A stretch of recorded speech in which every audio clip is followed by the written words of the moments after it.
Hello, friends, how are you? Welcome to our YouTube channel Dhyan Commerce, the key of success. Please like, subscribe, share, and press bell icon for notifications. Thank you. जय माता जी all dear student, welcome to online lecture of Dhyan commerce BCom semester 6 में जो एक subject already आपको start किया गया है वो है ऑडिटिंग 2 और टोटली थ्योरी है और एक ही चैप्टर उसमें प्रैक्टिकल आता है डिविजिबल प्रॉफिट। तो यूनिट 1 ऑडिटिंग 2 में ऑलरेडी चल चुका है। आज हम पावर पॉइंट प्रेजेंटेशन में सेकेंड यूनिट स्टार्ट करने जा रहे हैं जिसका नाम है ऑडिटर्स रिपोर्ट एंड सर्टिफिकेट। तो ऑडिटर रिपोर्ट ये चैप्टर में उसके नंबर ऑफ क्वेश्चन थोड़े से ज़्यादा है। ये एक्चुअली है क्या ऑडिटर रिपोर्ट, तो जब वो अपने फाइनल अकाउंट्स को वेरीफाई कर लेता है, मतलब ऑडिटर अपना काम करने के बाद अपना एक ओपिनियन देगा जिसको हम रिपोर्ट के नाम से जानेंगे। और उसमें मेनली दो तरह के रिपोर्ट होता है। थोड़ा सा ओवरव्यू आपको दूँ तो एक होता है clean report and another one is qualified report. Clean report यानी कि ऑडिटर ने सब कुछ अच्छा मेंशन किया है, उसको कोई मिस्टेक्स नहीं दिखी फाइनल अकाउंट्स में। क्वालिफाइड रिपोर्ट यानी कि उसको कुछ मिस्टेक दिखी, उसने वहाँ पे मेंशन किया। और एक छोटा सा पार्ट आएगा ये वाले चैप्टर में, वो है सर्टिफिकेट का। मतलब रिपोर्ट देना ऑडिटर के लिए कंपलसरी है, ऑडिटर को सर्टिफिकेट देना कंपलसरी नहीं है। पर जब कंपनी को कोई स्पेशल रिक्वायरमेंट हो तो ऑडिटर सर्टिफिकेट लिख के देता है और सर्टिफिकेट ट्रूथनेस का होता है। ठीक है, तो थोड़ा सा ये चैप्टर के बारे में जानते हैं। जब आपने पेपर स्टाइल समझा है तो इसके बारे में आपने थोड़ा सा पढ़ा होगा। चलो, तो ये पूरा chapter audit report and certificate. अब आने वाले सारे यूनिट्स थोड़े छोटे छोटे यूनिट्स रहेंगे पहले यूनिट के अलावा। तो आज से हम सफ़र स्टार्ट करने जा रहे हैं ऑडिटर रिपोर्ट एंड सर्टिफिकेट। चलिए, तो सेकेंड यूनिट जो हमारा है ऑडिटर रिपोर्ट्स एंड सर्टिफिकेट, उसमें क्वेश्चन का सिलसिला स्टार्ट करता है। सबसे पहला question that is state the meaning and importance of audit report. यानी कि ऑडिटर जो अपना रिपोर्ट प्रोवाइड कर रहा है उसका मीनिंग और उसका यूटिलाइजेशन क्या है, इंपॉर्टेंस क्या है, वो आपको समझाना है। तो सबसे पहले जैसे मैंने आपको इंट्रोडक्शन में थोड़ा सा मीनिंग समझाया हुआ है, ऑडिटर रिपोर्ट का मीनिंग देख लेते हैं। तो आपको नीचे पैराग्राफ में रिपोर्ट का मीनिंग दिख रहा है, शॉर्ट मीनिंग है, मैं रीड कर रहा हूँ और फिर समझा रहा हूँ। The report prepared by auditor after examinations accounts of company is called audit report. देखो एकदम छोटा सा मीनिंग, रिपोर्ट जो कि ऑडिटर प्रिपेयर कर रहा है, कब प्रिपेयर कर रहा है? आफ्टर एग्जामिनेशन ऑफ अकाउंट, मतलब अकाउंट देखने के बाद वो जो प्रिपेयर कर रहा है उसको हम ऑडिट रिपोर्ट कहेंगे। वन काइंड ऑफ ओपिनियन कह सकते हैं ऑडिटर का, कि ऑडिटर ने अपना ओपिनियन दिया पर उसको वो रिटर्न में देना है। ठीक है, ये आपको पता होना चाहिए। वो ओरल दे ये रिपोर्ट तो नहीं चलेगा, उसको रिटर्न में ये रिपोर्ट मेंशन करना है। एक और डेफिनेशन जो हम उसमें देख सकते हैं वो है accounting to the guidelines notes issued by institute of CA, मतलब चार्टर्ड अकाउंटिंग इंस्टीट्यूट ने ये डेफिनेशन दिया है, तो वो भी आप इन्वर्टेड कॉमा में देख सकते हो। डेफिनेशन कुछ इस तरीके से है, a report is formal statement usually made after an inquiry, examinations or review of specified matter under the report and includes the reporting auditor's opinion thereon। देखो ये थोड़ी सी लंबी डेफिनेशन एंड थोड़ी सी हार्ड डेफिनेशन है, बट इसमें क्या समझाया गया है, एक फॉर्मल स्टेटमेंट है जो कि ऑडिटर कब प्रोवाइड कर रहा है? आफ्टर इंक्वायरी और एग्जामिनेशन, मतलब उसका काम कंप्लीट करने के बाद। तो वो स्पेसिफिक मैटर्स के साथ एक अपना रिपोर्ट देगा, मतलब एक अपना ओपिनियन देगा जिसको हम ऑडिट रिपोर्ट कहेंगे। तो सिंपल इज़ दैट कि ऑडिटर जब एग्जामिनेशन करने के बाद अपना जो ओपिनियन देता है, मतलब वो जो रिपोर्ट प्रिपेयर करता है, हम उसको ऑडिट रिपोर्ट कहेंगे। तो मीनिंग तो बहुत ईजी है, क्लियर समझ में आ गया है। अब मैंने जैसा कि आपको इंट्रोडक्शन में बताया वही चीज़ मैं यहाँ पर रिपीट कर रहा हूँ। देयर इज़ ओनली और two type of audit report, mainly दो तरीके के हैं। एक है clean report, another one is qualified report. पर इसके अलावा दो तीन और भी टाइप्स है जो टाइप्स ऑफ रिपोर्ट में हम देखेंगे, पर मेन दो तरह के रिपोर्ट होता है। चलो, तो अब इम्पोर्टेंट के पॉइंट स्टार्ट करने जाएंगे, क्योंकि मेन हमारा क्वेश्चन है मीनिंग के बाद इम्पोर्टेंट ऑफ ऑडिट रिपोर्ट हमें समझाना है। अब आपको ये भी बता दूँ कि ऑडिट रिपोर्ट का इम्पोर्टेंस किसके लिए होता है। तो जो कंपनी के साथ कनेक्टेड है, ऐसे बहुत सारे यूज़र्स हैं जो कंपनी में इन्वेस्ट करते हैं, just like share holder, debenture holder. तो जो भी पार्टीज़ हैं जो कंपनी के साथ जुड़े हुए हैं उनके लिए ऑडिट रिपोर्ट बहुत ही इंपॉर्टेंट होता है। तो वन बाय वन हम सारे पॉइंट समझना स्टार्ट करेंगे, जिसमें से पहला पॉइंट है importance of audit report to the share holder. यानी जो शेयर होल्डर्स हैं, जो रियल ओनर्स हैं, उनके लिए ऑडिट रिपोर्ट का क्या इंपॉर्टेंस है। तो पूरे पैराग्राफ में रीड करूँगा, जैसे आप क्लास में होते तो क्लास में मैं रीडिंग करवाता हूँ, फिर उसको समझाता हूँ। यहाँ पे ऑनलाइन लेक्चर में हम पावर पॉइंट प्रेजेंटेशन में पूरा पैराग्राफ देखेंगे और मैं इसको एक्सप्लेन करूँगा। तो शेयर होल्डरों के लिए कैसे इंपॉर्टेंट है, पैराग्राफ आप देख सकते हो। The share holder of company who are the owners cannot take part of directly in the management of company.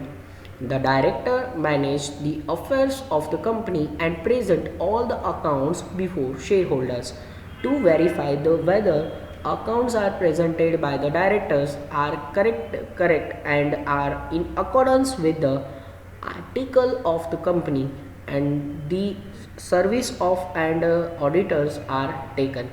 देखो यहाँ पे पूरे पैराग्राफ में हमें ये बताया गया है कि शेयर होल्डर पहले तो ओनर्स है, वो डायरेक्टली मैनेजमेंट में पार्ट नहीं लेते, बट जो मैनेजर्स ने जो स्टेट ऑफ अफेयर्स मतलब मैनेजर्स ने जो कंपनी के पैसे का यूटिलाइज़ किया है, वो उन्होंने अच्छा वर्क किया है कि नहीं, उनकी कोई मिस्टेक तो नहीं है ना। अकाउंट्स मेंटेन करने की रिस्पॉन्सिबिलिटी डायरेक्टर्स की होती है, तो वो करेक्ट लिखे गए हैं कि नहीं, as per article accounts maintain किए हैं कि नहीं। तो शेयर होल्डर तो सिर्फ इन्वेस्टमेंट करता है, रिस्पॉन्सिबिलिटी तो डायरेक्टर की होती है। तो सबसे पहले ऑडिट रिपोर्टर का इंपॉर्टेंस होता है for the share holder of company, यानी कि उनको ये इंटरेस्ट होता है कि भाई डायरेक्टर उनके पैसों का तो प्रॉपर यूटिलाइज कर रहे हैं कि नहीं। समझ में आ जाए तो ये आप अपने हिसाब से भी लिख सकते हो, ठीक है। चलो सेकेंड इम्पोर्टेंट अगर हम जाए तो वो है importance of audit report to the directors. देखो अब डायरेक्टर्स के लिए भी ये इक्वली इंपॉर्टेंट है, पहले शेयर होल्डरों के लिए, अब डायरेक्टर के लिए कैसे इंपॉर्टेंट है, तो वो तो जनरली अकाउंट डायरेक्टर नहीं लिखते, उसके लिए अकाउंटेंट अकाउंट लिखता है। तो अकाउंटेंट ने प्रॉपर वर्क किया है कि नहीं, उसके लिए वो इंपॉर्टेंट होगा। चलो पैराग्राफ में ध्यान होना चाहिए। The director of company through the change is it is management are not able to look after the day to day management. सीधी सी बात है, डायरेक्टर भाई अब रूटीन हर रोज़ के जो ट्रांजेक्शन है उसमें वो ध्यान नहीं दे सकते, मतलब डे टू डे मैनेजमेंट तो वो नहीं कर सकते। एक बार रिस्पॉन्सिबिलिटी दे दिया, जैसे कि अकाउंटेंट को काम दे दिया कि आपको ये अकाउंट्स लिखना है, टैली में एंट्री करनी है, तो डायरेक्टर थोड़ी हर रोज़ उसका काम चेक करेंगे, ठीक है। तो यही यहाँ पे कहना चाहता है ये पॉइंट। इसमें एक और पैराग्राफ हमें ऐड करना है जो डायरेक्टर के लिए इम्पोर्टेंट वाला है, तो वो भी मैं रीड करवा रहा हूँ आपको। The audit report is there for importance for them as they can get an idea about working efficiency and integrity और हॉनेस्टी ऑफ द ऑफिशियल और other employees of the company.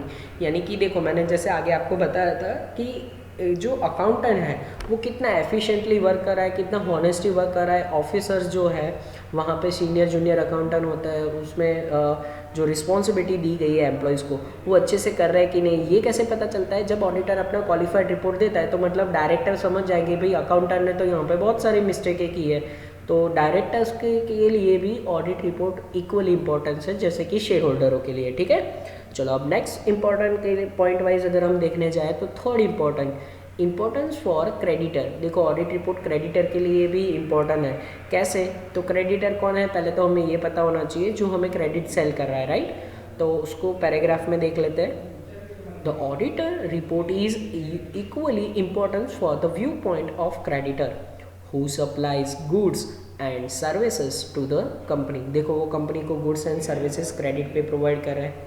They provide working capital to the company by allowing credit for the goods supplies by them. देखो वो company को working capital जो routine हमें चाहिए होता है वो प्रोवाइड करें।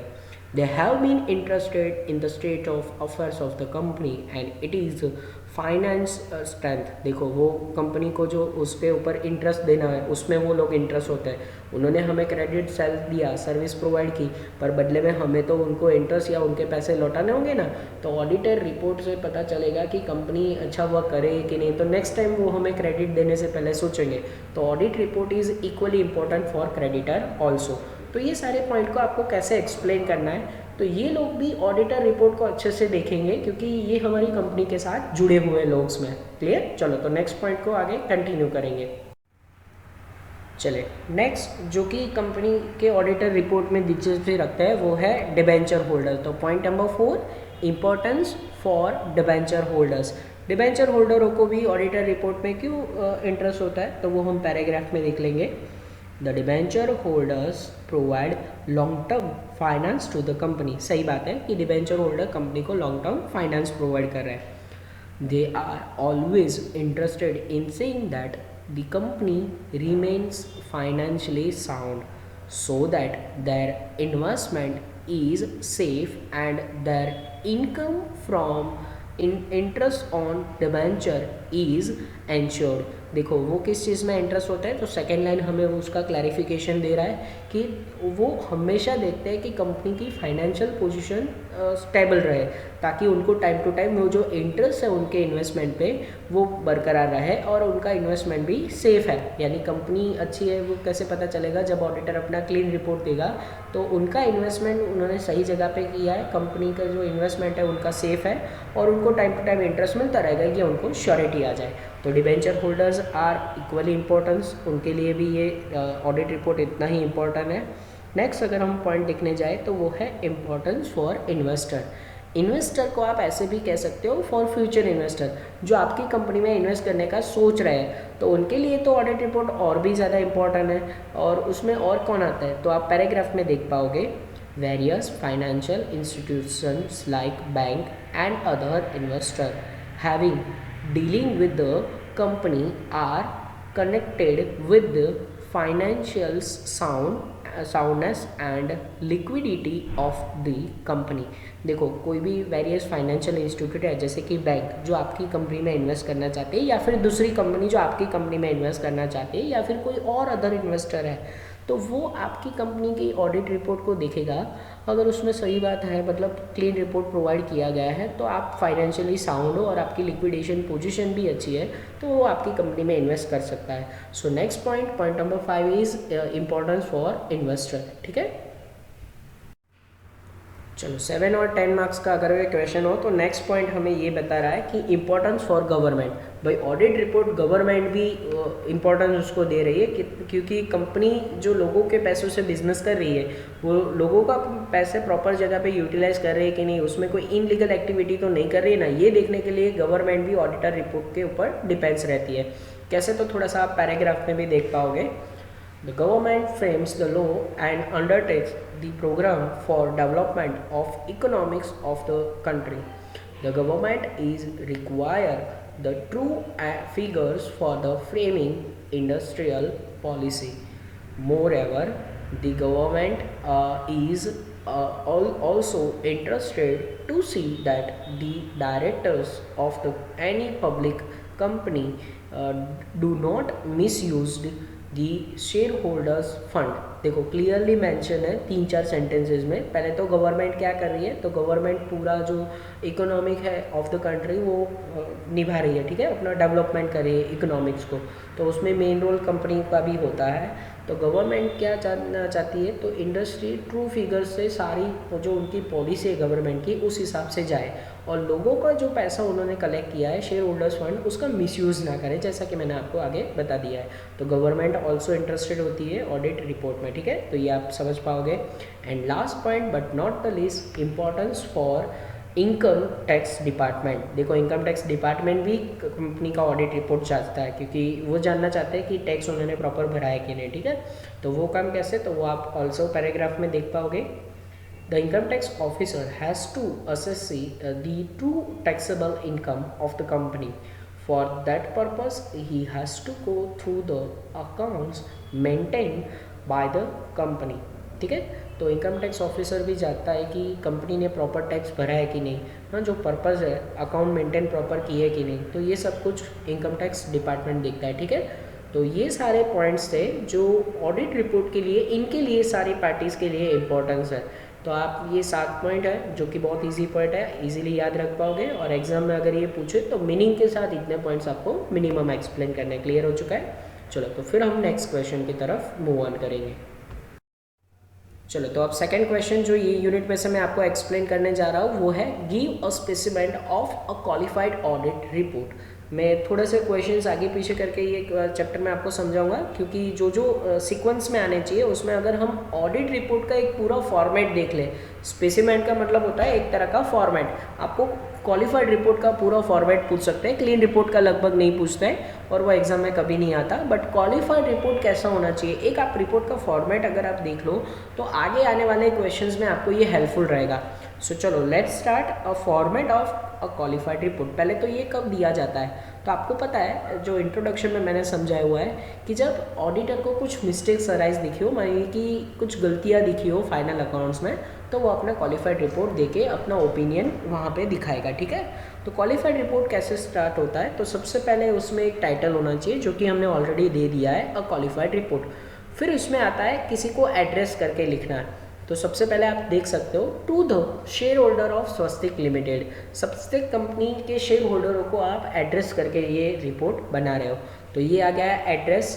फिर उसके बाद आएगा एक ओपनिंग पैराग्राफ, यानी रिपोर्ट में जो पहला पैराग्राफ होता है वो ओपनिंग पैराग्राफ के नाम से जाना जाता है। तो आप देख सकते हो ये फॉर्मेट में जो मैं एक्सप्लेन कर रहा हूँ, we have audited the attached balance sheet of Swastik Company Limited as on 31st 3 2020 and also profit and loss account of the company for the year ended that date of annexed there to the report of that। मतलब first paragraph हमें ये बताना चाहता है कि स्वस्तिक company जो है उसकी balance sheet as on 31st 3 2020 as well as P&L account जो कि उसके हमने रिपोर्ट के साथ अटैच किया होगा, तो उसको हमने ऑडिट किया है, मतलब वेरीफाई किया है। तो हमने कौन सा वेरीफाई किया है, फाइनल अकाउंट इन शॉर्ट। तो फर्स्ट पैराग्राफ हमें यही बता देना है कि हमने ये फाइनल अकाउंट को वेरीफाई किया है।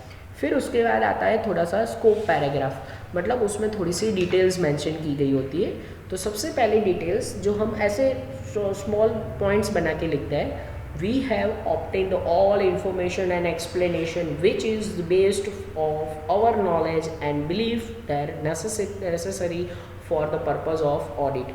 ये फर्स्ट सेंटेंस में हमने बता दिया कि जो हमने डायरेक्टर के पास से एक्सप्लेनेशन मांगा था वो सारा एक्सप्लेनेशन उन्होंने दिया है। पहले कुछ अच्छी अच्छी बातें, क्वालिफाइड रिपोर्ट का मतलब सारी बुरी बुरी बातें नहीं बताई गई होती, जैसे कि आप सेकेंड पॉइंट में देख पाओगे, in our opinion proper books of account as required by law have been kept by the company so far as appear for the examinations of book। हमारे ओपिनियन के हिसाब से कंपनी ने जो जो books of account as per requirement by law maintain करनी चाहिए थी वो सारी बुक्स ऑफ अकाउंट मेंटेन किया हुआ है।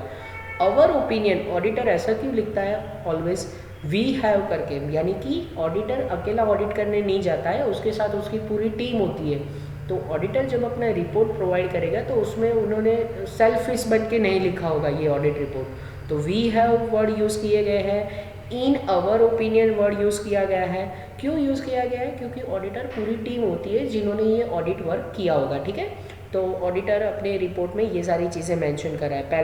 पहले पॉइंट में फिर से एक बार बता रहा हूँ, इन्फॉर्मेशन एंड एक्सप्लेनेशन जो डायरेक्टर के पास मांगा था वो दिया है। सेकंड, जो जो बुक्स ऑफ अकाउंट रिक्वायरमेंट थे वो उन्होंने मेंटेन किए हैं। चलो रिपोर्ट का फॉर्मेट आगे बढ़ाते हुए नेक्स्ट उसमें और क्या क्या चीज़ें मेंशन होगी, तो नंबर सी आप देख पा रहे हो, in our opinion the profit and loss account and the balance sheet of company which is accounting that standards as per the section 211 subsection 3C। मतलब profit and loss account and balance sheet accounting standard के ये section के मुताबिक maintain किए गए हैं। Next number D, no director is disqualified from the beginning appoint as a director of section 274 subsection A। मतलब जो डायरेक्टर कंपनी में काम कर रहे हैं ना, ऑडिटर की ये भी ड्यूटी है कि वो चेक करे कि भाई कोई डायरेक्टर ऐसा तो नहीं है जिसकी क्वालिफिकेशन ना हो और वो डायरेक्टर बन के बैठ गया हो। तो डायरेक्टर की भी क्वालिफिकेशन ऑडिटर को चेक करनी होती है। तो फोर्थ सेंटेंस में यानी कि डी सेंटेंस में यही मेंशन किया है कि कोई डायरेक्टर डिस्क्वालीफाइड नहीं है, सारे डायरेक्टर्स क्वालिफाइड है, ठीक है। और उसमें क्या चीज़ें आएगी, तो नेक्स्ट पॉइंट हमें वही दिखा रहा है। Next point number E, balance sheet and profit and loss accounts are deals with by the report are an agreement with the books of accounts, यानी कि उस जो बैलेंस शीट एंड P&Ls की चीज़ें हैं वो एज़ पर एग्रीमेंट और book of account के साथ मैच होती है, मतलब कंपनी जो रिकॉर्ड्स रख रही है उसके साथ मैच हो रही है। Next sentence F, if the opinion if our in our opinion sorry and to the best opinion information accordance to the explanation given to us an account subject to the note here under the give the information required by the Companies Act 1956 and 2013 in the matters so the requires and gives a true and fair view. देखो ये point number F जो है ना उसमें हम अब detail wise जाएंगे। ये पॉइंट हमें ये बताना चाह रहा है कि जो कंपनी की एक्ट में जो जो रिक्वायरमेंट है मतलब फाइनल अकाउंट्स में ये सारी चीज़ें होनी चाहिए। दो एक्ट है 1956 एंड 2013, अब नया एक्ट 2013 ही चल रहा है। तो कंपनी एक्ट के मुताबिक जो मेंटेन किया है वो कौन कौन सी चीज़ें होनी चाहिए। अब क्वालिफाइड रिपोर्ट का पर्टिकुलर फॉर्मेट स्टार्ट होगा। अब ऑडिटर ने मेंशन किया होगा कि ये जगह पे उसको मिस्टेक दिखी। चलो तो नेक्स्ट ऑडिटर अपने क्वालिफाइड रिपोर्ट में क्या चीज़ें मेंशन करेगा, तो उसमें कंपनी एक्ट के मुताबिक जो दो चीज़ें उसको मेन वेरीफाई करनी है वो है in case of balance sheet of the state of affairs of the company as on 31st 2020 and secondly in the case of profit and loss account of the profit of year ended on that date। मतलब दो चीज़ें तो उसको main verify करनी है। Balance sheet याद करो, balance sheet में रेशियो, बैलेंस शीट आपको क्या दिखा रही है, फाइनेंशियल स्टेबिलिटी मतलब state of affairs of the company, जबकि प्रॉफिट एंड लॉस अकाउंट आपको क्या इन्फॉर्मेशन दे रहा है, कंपनी ने जो प्रॉफिट किया है वो पर्टिकुलरली ईयर एंडेड का उतना है कि नहीं, मतलब ट्रू एंड फेयर है कि नहीं। ठीक है, तो profit and loss account profit दिखा रहा है जबकि बैलेंस शीट आपको स्टेट ऑफ अफेयर्स। चलो क्वालिफाइड रिपोर्ट का लास्ट जो चीज़ है वो उसमें आता है एक्सेप्शनल मैटर। एक्सेप्शनल मैटर मतलब ये चीज़ों के अलावा बाकी की सारी चीज़ें हमें कंपनी में ठीक ठाक लगी। तो अब कंपनी कुछ मिस्टेक्स मेंशन करेगा, कुछ कॉमन मिस्टेक ये है जो हमें याद रख लेनी है। जैसे कि सबसे पहला mistake number 1, in our opinion the provision for depreciation on fix asset is not adequate, यानी कि कंपनी ने जो फिक्स असेट मेंटेन किया है उसके ऊपर डेप्रिसिएशन का प्रोविज़न ठीक से नहीं किया है। Second matter, there has been a change in the basic of the valuation of closing stock due to which the profit of the company is shown more by 35,000। दूसरा ऑडिटर ने ये mention किया है जो क्लोजिंग स्टॉक की method particularly होनी चाहिए उसमें जानबूझ के प्रॉफिट को ज़्यादा दिखा है 35,000 से। तो ये दोनों मेंशन किया ऑडिटर ने। तो ऐसे कुछ कॉमन आप मेंशन कर सकते हो, जैसे कि डेप्रिसिएशन के लिए दो मेथड है, straight line method, written down value method. Company ने जानबूझ के कुछ उससे प्रोविजंस में गड़बड़ की हो, एडिक्वेट मतलब ठीक से नहीं लिखा हो। ठीक है, तो ये सारी मैटर्स है। चलो आगे ऐसी और भी मैटर्स को थोड़ा सा देखेंगे। चलो एक्सटर्नल मैटर में नेक्स्ट है नंबर 3, जो कि दिखा रहा है हमें one of the director of the company is guaranteed on advance of 1 lakh against the provisions of section 295 of the Companies Act। भाई एक डायरेक्टर है, उसने कंपनी में से एडवांस ले लिया है 1 लाख, ये गलत है, अगेंस्ट प्रोविजंस ऑफ 295। तो ये पॉइंट ये कहना चाहता है। Point number 4, a contingency liability for 5,000 in interest of bills discounting but not matured on the date of balance sheet has not been shown. एक कंटीजेंसी लायबिलिटी है 5,000 की, बिल डिस्काउंट करने से मैच्योर्ड होने से मिला है पर वो जानबूझ के बैलेंस शीट में नहीं शो किया गया है। Point number 5, the market price of investment is reduce 1,50,000 for there is no adjustment transfer of investment fluctuation fund. देखो इन्वेस्टमेंट की मार्केट प्राइस रिडक्ट हुई है 150, जानबूझ के उसको इन्वेस्टमेंट फ्लक्चुएशन फंड में ट्रांसफ़र नहीं किया गया है। तो मार्केट वैल्यू के हिसाब से रीवैल्यूएशन ऑफ असेट जिसको बोला जाता है, तो उसमें चेंजेस हुए हैं फिर भी नहीं दिखा है। तो ये सारी चीज़ें कंपनी ने गलत की है। अभी तक हमने जो 5 चीज़ें समझी, आगे एक और भी क्वेश्चन आएगा क्वालिफाइड रिपोर्ट में क्या क्या मिस्टेक ऑडिटर दिखा सकता है, तो आपको जितनी याद रहे उतनी एक्सेप्शनल मैटर करके अपने रिपोर्ट में मेंशन कर सकते हो। तो ये पूरा रिपोर्ट का एक फॉर्मेट है। अब लास्ट में जब रिपोर्ट कंप्लीट हो तो उसका एंडिंग कैसा होता है, रिपोर्ट टू द शॉर्ट होना चाहिए, मतलब बहुत लंबा 3-4 पेज का रिपोर्ट हो ऐसा नहीं, रिपोर्ट में भी 1 पेज का ही होता है ऑलवेज। और उसमें लास्ट में क्या होना चाहिए, तो देखो अभी आप देख पाओगे जो चार्टर्ड अकाउंटेंट है, Jariwala and company chartered accountant का नाम है, तो नीचे मेंशन भी कर रहे हैं चार्टर्ड अकाउंटेंट, तो उसका नाम आया, एक बाजू डेट आई, और जो वहाँ पे नाम है वहाँ पे वो अपना सिग्नेचर करेगा, ये सिंबल होगा मतलब चार्टर्ड अकाउंटेंट का एक जो सिक्का होता है ना वो वहाँ पे लगाएगा एज ए चार्टर्ड अकाउंटेंट और फिर वहाँ पे सिग्नेचर करेगा। और आप डेट देख सकते हो रिपोर्ट में 1/8/2020, यानी जैसे 31/3 कंप्लीट हो रहा है 31 मार्च, उसके बाद लगभग 3 के बाद 4 5 6 7 और 8वें महीने मतलब 3-4 महीने के बाद अकाउंट ऑडिट हो जाने चाहिए। मैक्सिमम कितना टाइम पीरियड होता है, जब ईयर कंप्लीट हो रहा है 6 महीने में आपको अकाउंट ऑडिट करवा देने चाहिए। तो वहाँ पे डेट आई 1/8/2020, ये तारीख को ऑडिटर ने अपना ऑडिट रिपोर्ट प्रोवाइड कर दिया। तो ये पूरा फॉर्मेट अगर आप अच्छे से समझ गए हो तो आपको आने वाले क्वेश्चन में ये चैप्टर में कोई डाउट्स नहीं रहेगा। तो पूरा फॉर्मेट किसका हुआ, क्वालिफाइड रिपोर्ट का। क्लीन रिपोर्ट का फॉर्मेट वो लोग नहीं पूछेंगे। चलिए ये चैप्टर के आज के लेक्चर का लास्ट क्वेश्चन देख लेते हैं। Question number 3, that is state the characters और we can say basic elements of audit report. इसको और एक तरीके से पूछा जा सकता है, जैसे कि कंटेंट्स ऑफ ऑडिट रिपोर्ट, मतलब ऑडिट रिपोर्ट में क्या क्या चीज़ें मेंशन होनी चाहिए। कैरेक्टर वर्ड यूज़ कर सकते हैं, बेसिक एलिमेंट वर्ड यूज़ कर सकते हैं, या फिर आपको कह सकते हैं कंटेंट्स। तो ऑडिट रिपोर्ट में क्या होना चाहिए, जैसे कि हमने अभी एक फॉर्मेट देखा है, पूरा ऑडिट रिपोर्ट देखा हुआ है, तो उसमें जो जो चीज़ें मेंशन होनी चाहिए, जो जो एलिमेंट्स होने चाहिए, तो वो हमें यहाँ पे एक्सप्लेन करना है। चलो तो उसके लिए पहले तो एक शॉर्ट पैराग्राफ देख लेते हैं, जिससे कि फर्स्ट पैराग्राफ में ध्यान होना चाहिए। The various elements of audit report as given in auditing and insurance standard ADC जिसको बोला जाता है 28 आर गिवन बिलो, यानी कि ऑडिट रिपोर्ट का ये जो एलिमेंट्स है वो कहाँ बताया गया है। एक ऑडिटिंग इंश्योरेंस स्टैंडर्ड है ADC, उसमें ये सारी चीज़ें मेंशन की गई है। चलो तो ऑडिट रिपोर्ट में सबसे पहले होना चाहिए नंबर 1 टाइटल। तो टाइटल में क्या एक्सप्लेन करोगे आप, the auditor report should have an appropriate title like on auditors report, जैसा कि हमने आगे टाइटल दिया था ना, अ क्वालिफाइड ऑडिट रिपोर्ट। तो रिपोर्ट में सबसे पहले तो टाइटल होना चाहिए, देखते ही पता चल जाए कि हाँ ये ऑडिटर रिपोर्ट है। देन सेकेंड थिंग, उसमें होना चाहिए एड्रेस सी, किसी को एड्रेस करके लिखना होता है। तो वो किसको एड्रेस करके लिखना होता है, तो हम पैराग्राफ में देख सकते हैं, auditor report should be address to the appropriate authorities. In case of joint stock company, the auditor's report is addressed to the shareholders, यानी कि जॉइंट स्टॉक कंपनी की जो ऑडिट रिपोर्ट होता है वो शेयर होल्डरों को एड्रेस करके लिखा जाता है। तो मतलब किसी अथॉरिटी को एड्रेस करके आपको रिपोर्ट लिखना है।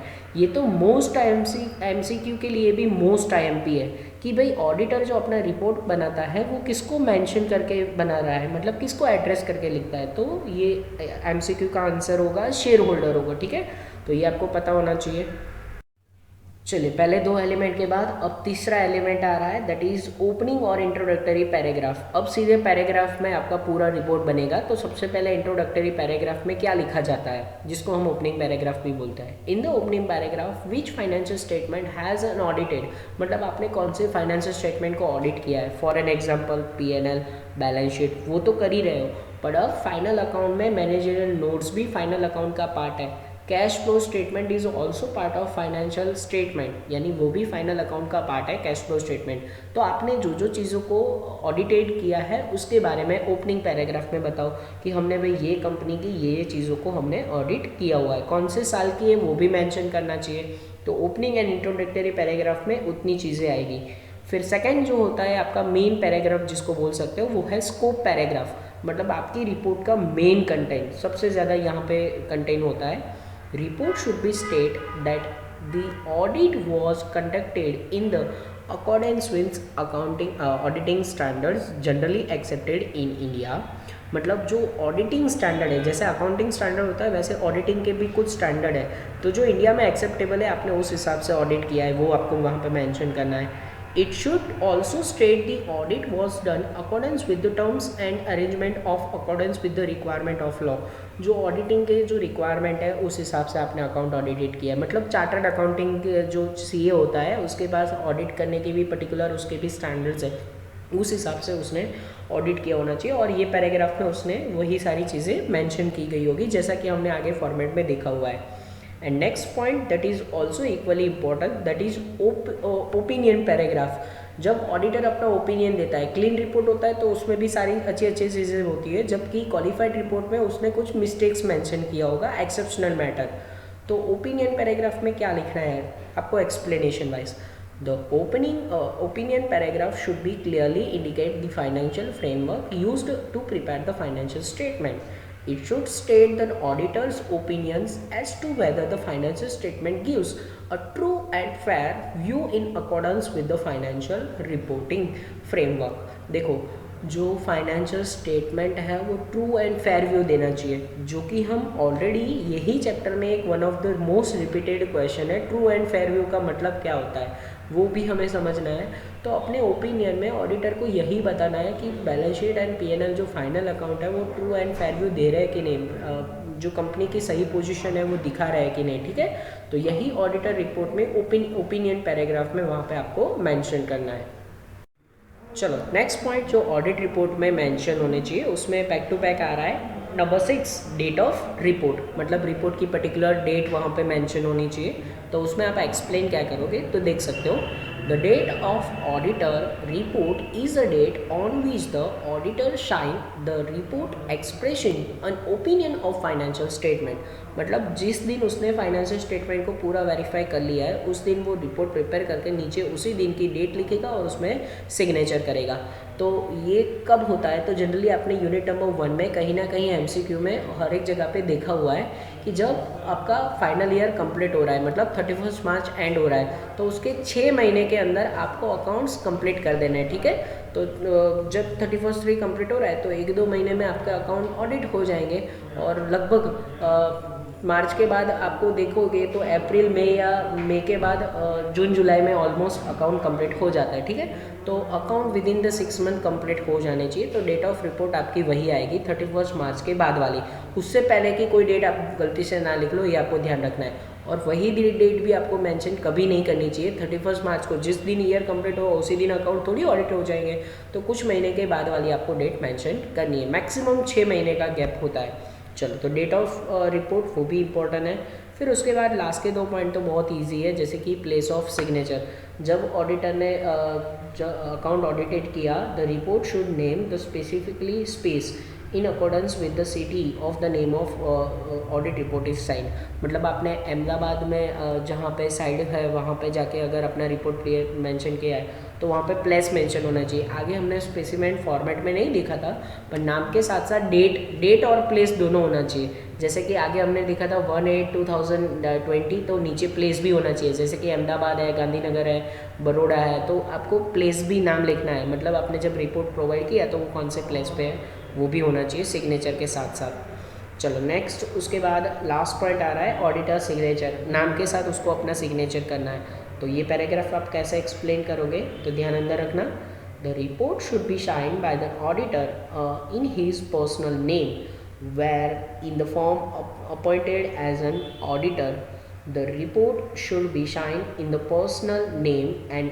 Also in the name of audit firm. और फिर उसके बाद आगे वो भी लिखा हुआ है, the audit report should also mention the membership number of assigned by CA institute. देखो ऑडिटर को क्या क्या चीज़ें लास्ट में मेंशन करनी है, पहले तो खुद का नाम कि जरीवाला एंड कंपनी, जो ऑडिटर का एक नाम हो उसकी कंपनी का नाम हो वो वहाँ पे मेंशन करना है। सपोज़ वो फॉर्म चला रहा हो अपने सीए के नाम पे तो फॉर्म का नाम आना चाहिए। और एक और चीज़ मेंशन होनी चाहिए, सीए के पास डिग्री कहाँ से आई, ICWA ने उसको प्रोवाइड किया है, तो उसका सीए का जो नंबर मेंशन मेंबरशिप नंबर होता है ना वो उसको मेंशन करना चाहिए। हर एक जगह पे ऐसा होता है जहाँ पे आप प्रोफेशनली काम करते हो तो आपका एक प्रोफेशनली नंबर होता है, जैसे सीए का भी मेंबरशिप नंबर होता है, वो भी उसको वहाँ पे लास्ट में मेंशन करना है। तो date of report, place of signature मतलब डेट के साथ साथ प्लेस का नाम, और लास्ट में ये ऑडिटर की डिटेल, इतना कंप्लीट करो तो आपका पूरा ऑडिट रिपोर्ट का कंटेंट जो एलिमेंट्स है वो यहाँ पे कंप्लीट हो रहा है। तो आज का जो ये लेक्चर है पहला यूनिट नंबर 2 का ऑडिट रिपोर्ट एंड सर्टिफिकेट में, उसमें हमने 3 क्वेश्चन देखे हैं, पर कोई भी क्वेश्चन में अगर कहीं पे भी कोई डाउट्स हो तो आप मुझे पर्सनली बोल सकते हो। तो आज का लेक्चर का काम यहीं तक रखते हैं, टुकड़ों में ये चैप्टर को कंप्लीट करेंगे। तो नेक्स्ट लेक्चर में बहुत ही इंपॉर्टेंट क्वेश्चंस आने वाले हैं, थोड़े से टेक्निकली डिफिकल्ट क्वेश्चन भी आएंगे। तो वी होप सो कि हम पूरा ये चैप्टर अच्छे से स्टडी कर लेंगे, जो कि छोटा सा चैप्टर है, जितने भी क्वेश्चंस करवाए वो सारे इंपॉर्टेंट हैं। तो आज हमने जो 3 क्वेश्चन किए उसका आप पूरा वर्क अपनी नोटबुक में लिखोगे भले मटेरियल कॉपी में दिया हो, पर आपको पता है कि थ्योरी भी लेक्चर जब हम यहाँ पे पावर पॉइंट प्रेजेंटेशन में पढ़ रहे हैं तो पूरा वर्क आपको यहाँ पे लिख के गूगल क्लासरूम में सबमिट करवाना है। तो होमवर्क भी आपका होना चाहिए। लिखने के साथ हम इस चैप्टर को रेडी करेंगे जब हम ऑनलाइन पढ़ रहे हैं तब, ठीक है। तो कोई मुझे ये नहीं पूछेगा कि सर इसमें कितना लिखूँ, जितनी मैंने नंबर ऑफ स्लाइड बनाई है वो सारी स्लाइड्स आप लिखो, तो आपको लिखने के साथ साथ वो इतना रेडी हो जाए। तो गूगल क्लासरूम में वर्क सबमिट करो। आज के लेक्चर का काम यहीं तक रखते हैं, नेक्स्ट लेक्चर में सफ़र को आगे बढ़ाएंगे। तब तक के लिए ऑल द बेस्ट एंड जय माता जी।